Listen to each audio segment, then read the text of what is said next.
Halo, selamat sore pemirsa. Anda telah menyaksikan berita pilihan Anies Sore yang akan menemani Anda selama 2 jam ke depan bersama saya, Anissa Dasuki. Dan saya Abraham Silaban. Kita awali Anies Sore hari ini dengan informasi ditahannya pengacara Joko Chandra, yaitu Anita Kolopaking, setelah diperiksa sebagai tersangka kasus pelarian Joko Chandra.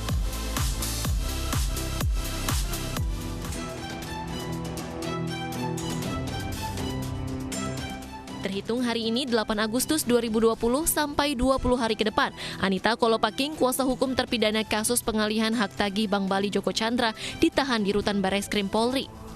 Anita ditahan setelah diperiksa penyidik sebagai tersangka kasus pelarian Joko Chandra sejak Jumat kemarin. Pemeriksaan Anita berlangsung hingga Sabtu pukul 4 dini hari dan terdapat 55 pertanyaan yang diajukan penyidik. Sebelumnya, Bareskrim Polri telah menetapkan Anita Kolopaking sebagai tersangka dalam kasus pelarian Joko Chandra.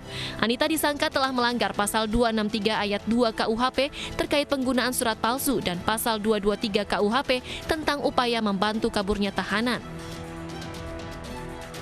Yang bersangkutan, yang seperti kemarin kami sampaikan, yang bersangkutan selama ini menjembatani hubungan antara kepentingannya Joko Chandra dengan surat jalan palsu yang dibuat oleh BJPPU. Kemudian yang kedua, tentunya ini menjadi kewenangan penyidik untuk menahan atau tidak menahan.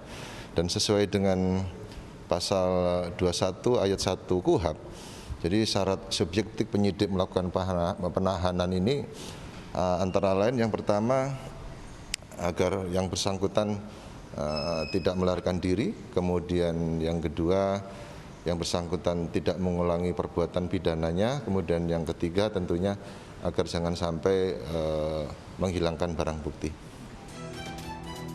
Sementara itu, Jumat malam, narapidana kasus korupsi hak tagih Bank Bali Joko Chandra dipindahkan ke rumah tahanan Salemba, Jakarta Pusat setelah Bareskrim Polri selesai memeriksa. Sebelumnya, Joko Chandra ditahan di Rutan Salemba Cabang Mabes Polri di Bareskrim Polri untuk memudahkan penyidik memeriksa.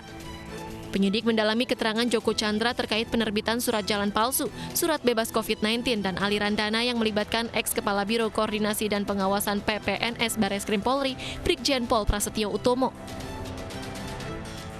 Joko Chandra ditangkap di Kuala Lumpur, Malaysia, Jumat 31 Juli 2020 setelah 11 tahun menjadi buronan Kejaksaan Agung. Korps Adiaksa langsung mengeksekusi Joko Chandra dengan menjebloskan ke penjara. Joko akan menjalani hukuman 2 tahun penjara sesuai vonis Mahkamah Agung 11 tahun silam. Tim Liputan iNews melaporkan.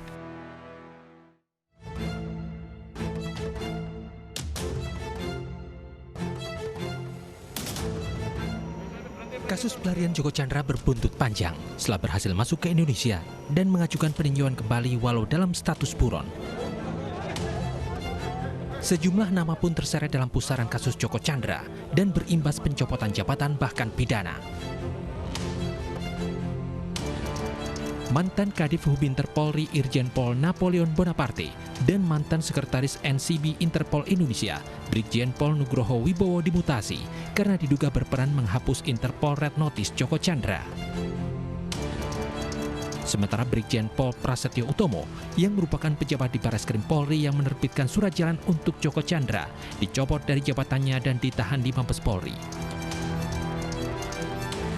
Sementara Jaksa Pinangki Sirna Malasari juga dicopot dari jabatannya sebagai Kepala Subbagian Pemantauan dan Evaluasi 2 Kejaksaan Agung setelah diduga terlibat gratifikasi.